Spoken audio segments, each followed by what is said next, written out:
नमस्कार बंधुरा आमी चले एसेছি नतून आरेकटा रेसिपि निये तोमादेर सामने। तो बंधुरा केमन आछो सबाई? आशा करी भालो आछो, आमिओ भालो आछि। गौरी रेसिपि एंड ब्लग चैनेले नतून आरेकटा रेसिपि देखार जोन्नो सबाइके अनेक अनेक स्वागत। तो आजकेर रेसिपिते रयेछे कचुर शाक। निरामिष दिने होक बा नर्माल दिने एभाবে कचुर शाकटा रान्ना करले अनेक मजार लागे और गलाटाओ धरबे ना, चुलकाबे ना।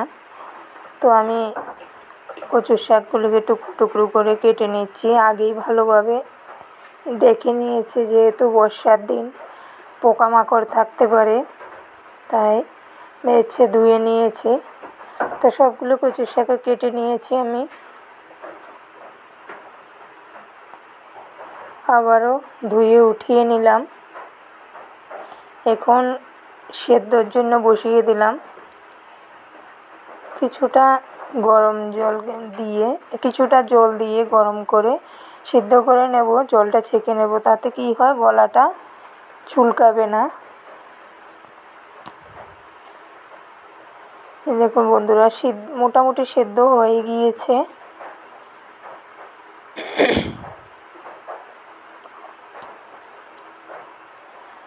আর এদিকে আমি নিয়ে নিয়েছি কয়েক কোয়া রসুন, নারকেল কুচি, বাদাম আর একটুখানি সিমের বীজ ভেজে শুকনো খোলায় ভেজে এটার খোসাটা ছাড়িয়ে নিয়েছি। তো এখন বাদামটা ভেজে নেব আর সিমের বীজটা আমি সিদ্ধ করে নিয়ে রাখলাম।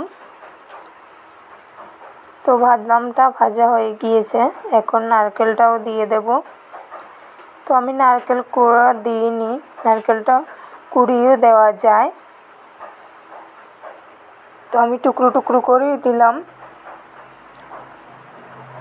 তো সবগুলো ভেজে নামিয়ে নিলাম। এখন কড়াইতে তেল দিয়ে দিলাম দুটো শুকনো লঙ্কা আর আমি রসুনটা ব্যবহার করলাম যেহেতু নিরামিষ দিন নয়, তো কিছুটা পাঁচফোড়ন দিয়ে দিলাম।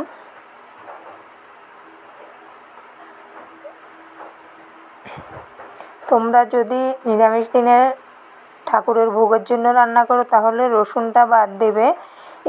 এর পরিবর্তে একটু বেশি করে নারকেল কোড়া দিয়ে দেবে। তো নারকেল কোড়াটা দিলে কি হয় গলাটা চুলকায় না। তো আমি রসুনটা একটুখানি ভেজে কচুর শাকটা দিয়ে দিলাম। দিয়ে এখন নুন দিয়ে দিলাম, হলুদ গুঁড়ো, একটু জিরের গুঁড়ো আর একটু ধনিয়া গুঁড়ো, হালকা একটু লঙ্কার গুঁড়ো দিয়ে দিলাম। দিয়ে নেড়েচেড়ে ভালোভাবে মিশিয়ে নেব। কয়েকটা কাঁচা লঙ্কা চেরাও দিয়ে দিলাম।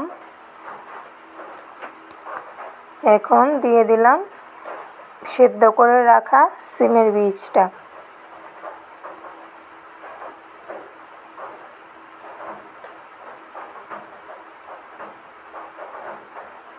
মোটামুটি কচুর শাকটা হয়ে এসেছে।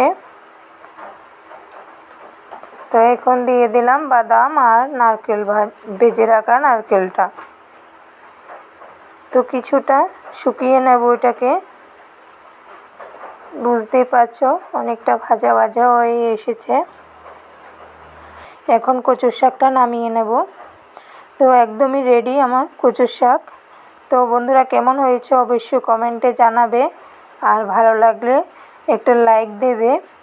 আর আজকে এই পর্যন্ত, সবাই ভালো থাকবে, সুস্থ থাকবে, সবাইকে টাটা।